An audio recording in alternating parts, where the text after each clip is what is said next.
Hi there, this is Ranjit, and in this video, I'll be answering the most common questions that I was getting regarding this iPhone 10. And I've been using this iPhone 10 now for the past 5 days as my primary smartphone. And I've got a lot of questions from you guys and a lot of common questions also that I'll try to answer. But before that, as you can see this wall, you see that pattern. Actually, this is done by our decor partner, that is Asian Paints. And also, if you're repainting your house, you can have attractive designs like this. And this is actually known as the role play wall fashion. Here are a lot of questions. Let's start taking them up. And the first question that I got, this is from TAHA. He's asking, how's the in-hand feel of this device? Is it too large? Actually, this is not large at all. In fact, you have to see to unlock it. In fact, it is very closer in size to the smaller sized iPhone. That is, I would say it is closer to the iPhone 8 rather than the 8 Plus. And in fact, if we compare it with Android devices, I would say it is very similar in size to the Samsung Galaxy S8. So it is not big at all. In fact, I felt it was slightly on the smaller side because I was using the iPhone 8 Plus. This is by Kishan. He's asking, how's the battery backup? Is it good compared to the iPhone 8 Plus? I would say if you're coming from the iPhone 8 Plus, I was using the iPhone 8 Plus. The iPhone 8 Plus definitely has much better battery life compared to this one. To give you a practical example, at the end of the day with the iPhone 8 Plus, I was always hovering between about 40 to 45% battery life left. With this one, it's just about 15%. So definitely the iPhone 8 Plus, if you're sort of a heavy user, will last you longer. Yes, this will also last for a typical working day, but if you're sort of a very heavy user, you will have to top it up. That is what I have noticed. And if you compare it with other iPhones, I used also the iPhone 7. And I would say the battery life is slightly better than the iPhone 7. And to give you a rough estimate, I would say the battery life is in between the iPhone 7 and the iPhone 8 Plus. But definitely, yeah, if you compare it with the iPhone 8 Plus, the iPhone 8 Plus has a much better battery life compared to this one. This is not bad, but yeah, you have to charge this one every day. With the iPhone 8 Plus, I could easily get about 1.5 days of battery life. This is by Mr. Rangathasam. Sorry, got your name wrong. How was the OLED display compared to the AMOLED on the Note 8? I would say both the Note 8 and this one are having a very good screen. But one thing that I've noticed out of the box is that with the Note 8, the saturation levels are slightly on the higher side. If we set the Note 8 saturation level to the true cinema, whatever they call, it is much closer to this one. This is more accurate in colors, and out of the box, I would say I like the color accuracy on this one. And in fact, just there was a post today by DisplayMate, and they're calling the display on this iPhone 10 the best in the market in terms of color accuracy. So yeah, the Samsung Note 8 colors are slightly more punchier. These are more true to life. This is by Nikhil. What about RAM management and the overall performance and the battery life? Battery life I've already mentioned.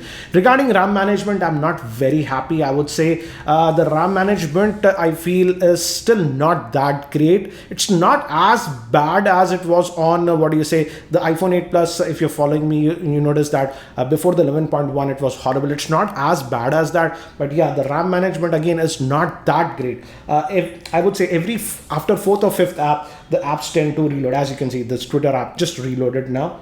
So that is one thing that I've noticed, but other apps are fine. For example, YouTube, this again, it reloaded.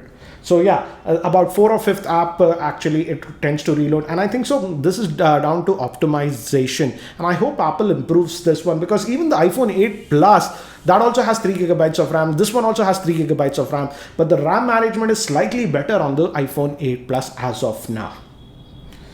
This is by Dude. He's asking, how many Face ID can be added to the iPhone 10? Only one Face ID can be added. This is by Prashant. What about stereo speaker sound? Is it better than the Pixel 2 or the iPhone 8 Plus? I would say in terms of speaker, it is very close to the Pixel 2 XL and even the iPhone 8 Plus. I was surprised that they still managed to put very good speakers on this one. So in terms of front firing speakers, I'm very happy. In this respect, I would say the Galaxy Note 8 falls back. But yeah, even the speakers on this one are actually really good. Now, this is by Dhiraj. Is Face ID successful over Touch ID? Is it faster than the Touch ID? No, it won't be faster than the Touch ID, because the Touch ID, when you just tap and it unlocks. Here, it takes about half a second, for example. I'll just tap this and after it, then I can unlock. So it takes about half a second to unlock. So in speed, obviously the Touch ID is faster. But in terms of accuracy, this one also works. But it takes half a second to sort of unlock. It recognizes your face and you have to swipe it. I don't know why Apple has that gesture. You have to actually swipe to unlock. If you don't swipe from the bottom, it won't unlock. So yeah, this takes about slightly more time to unlock compared to the Touch ID. But in terms of accuracy, I've got a lot of questions regarding that. It is working most of the time. I would say 95% of the time it is working daily. Just once or twice I have to again do it, but it works. I really have to actually type the password. So in terms of accuracy, it is working fine. But yeah, Touch ID will definitely be faster. This is by Gulshan. Is there any huge difference in performance of the iPhone 10 as compared to the iPhone 8, as both have A11 Bionic chip? I didn't use the iPhone 8, but I was using the iPhone 8 Plus. And I would say in terms of speed, you won't notice any difference because both of them are using the A11 Bionic chip. So if you're expecting that you'll get raw performance difference between these two, no. But the thing is that the iPhone 8 actually has 2 gigabytes of RAM. This one is actually having 3 gigabytes of RAM. So in terms of that, yeah, this one has slightly more RAM. In fact, it has the same RAM that the iPhone 8 Plus has. This is by Nirbhay. Does the notch feel irritating while watching video? I would say you actually tend to forget about that notch. You have that notch here over at the top that has the Face ID stuff, and I completely forgot about it after a day of usage. With videos, also I would say you just forget about it. So the notch is not bugging me a lot. Frankly speaking, you can stretch the video, so yeah, the videos will come over that. But again, you tend to just forget about it. So personally for me, the notch is not bugging me. I've got multiple questions like this, so I'll just talk about it. And this is regarding the cost of the iPhone 10. We know the cost is very high, specifically in India. So Mayank was asking, iPhone 10 cost approximately 1 lakh. Why do we spend such huge amounts on this phone? Anything special?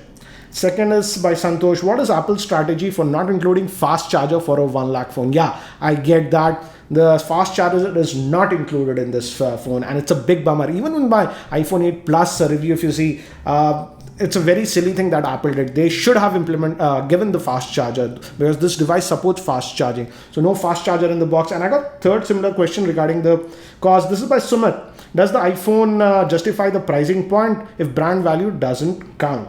Very interesting and valid questions, I would say. And to give you my perspective about it, and many people were asking also about value for money. Is the iPhone 10 value for money? I don't think so. Personally speaking, any smartphone, if you're spending over 50,000, is sort of value for money, because you are getting almost the same performance even with many of the smartphones from Xiaomi, OnePlus, etc. that are available for what, 30 or 35,000. So in terms of functionality, even a 30 or 35,000 phone does almost what these very expensive phones from Apple, or even Samsung, or even the Pixel do. But to give you a very rough idea, I would say it depends from person to person. Some people are very brand conscious about what they carry, and those people will gravitate towards the Samsungs or the iPhones. For example, that does not make these iPhones or the Samsungs bad, I would say. It is just a choice. For example, to give you a very crude example, personally, I give this example to people who ask me about this. I own a Honda car and it works great.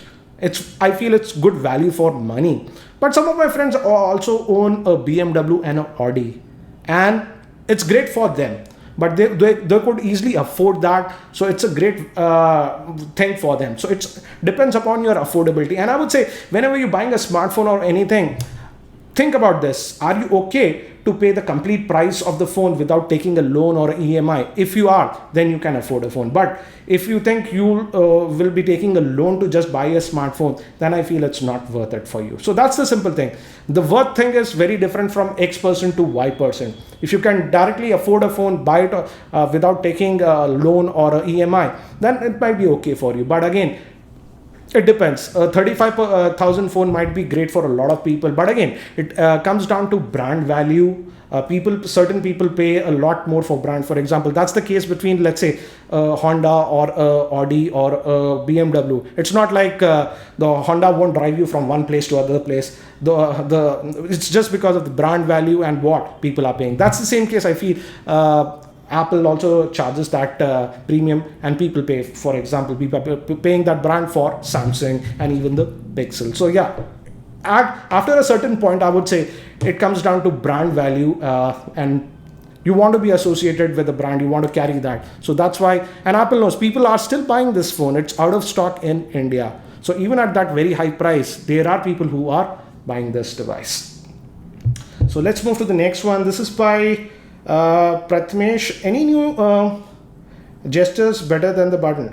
He's asking about the gestures, because with this iPhone 10 we don't have the home button, and you have to use the gestures. For example, to unlock also you have to swipe, and go to the multitasking tray, you have to do like this. You have to like just, as you can see, multitasking tray. So yeah, these gestures you have to use, and if you're in an app or something, you do like this. And after a day, to be very frank, I got used to all these gestures, and in fact I'm liking it a lot better than the physical home button, because to switch between the apps I just need to slide like this. I can move between the apps, and it is actually way faster than a physical button in my opinion. So yeah, you have those gestures, but just after a day or so you get used to these gestures, and they work very well.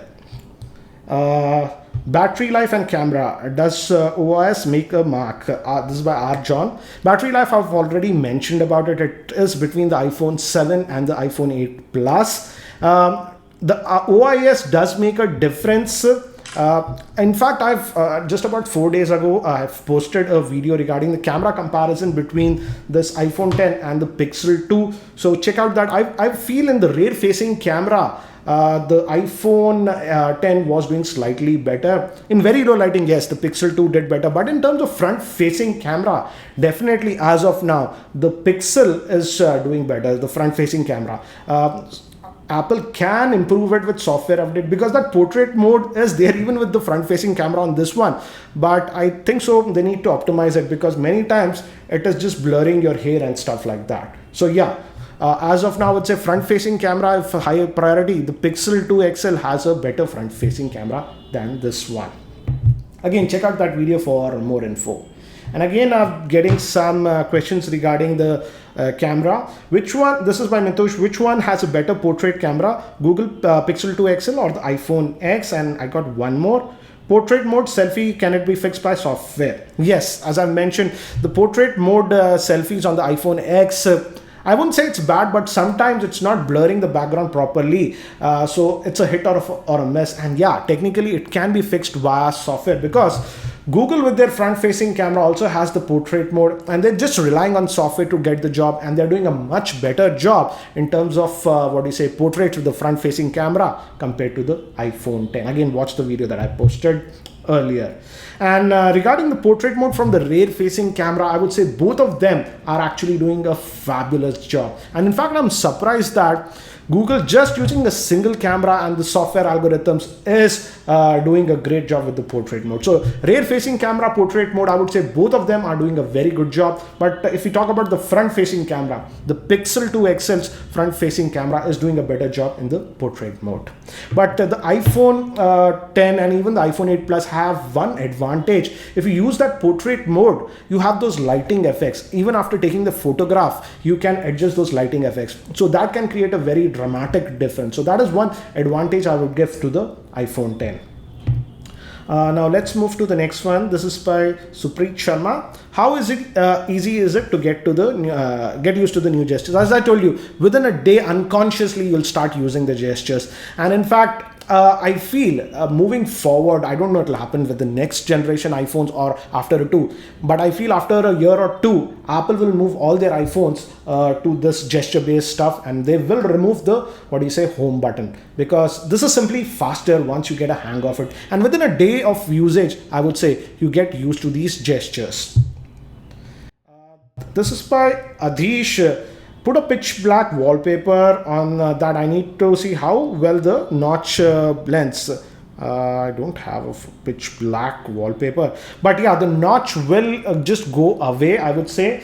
For example, the Gmail app, if I recall, doesn't have, as you can see, the notch is just hidden if you have some black background or something. And technically speaking, I would say the notch is not bothersome. You'll notice it for the first day, but after that, you just forget about it. This is by Sayed. Do you think skipping Touch ID and bringing back Face ID is a perfect solution? As in some videos, I checked, it does not work with identical twins. Yeah, with identical twins, the Face ID will not work properly. So if you have an identical twin, don't get the iPhone 10, don't use the Face ID. But apart from that, I would say, yes, Touch ID is slightly faster. But again, it's not like the Face ID is not working. It is working fine. And even in dark conditions, almost pitch dark, Face ID actually works. This is by Sunny. He's asking, my wife is using the iPhone 7. Will it be worth upgrade to the iPhone 10? Yeah, I would say it's a good upgrade because see, this is what I said when I reviewed my iPhone 8 Plus. It's a great phone, but it was sort of boring. The same design for almost 4 years. So that is a new thing about this iPhone 10. It's very fresh. It's very new. They have removed the home button. So it feels like you're using a fresh interface and a new interface. And so it's very new. So if you're okay with the high price of the iPhone 10, you can go with it. In terms of battery life, yeah, it will give you slightly better battery life compared to the iPhone 7. And this is the last question. This is by Harshal. He's asking, in real world usage, any major difference you notice between the iPhone 8 Plus or the iPhone 10? In terms of raw speed, I would say no, I didn't notice any difference. The speed is almost the same. In fact, in terms of RAM management, the 8 Plus was slightly better. I think so. They need to fix this with the next iOS updates. They should be able to fix it. Yeah, one major difference personally I noticed is that in terms of battery life, the 8 Plus was lasting a lot longer. So if you are a very heavy user, the 8 Plus might be better for you.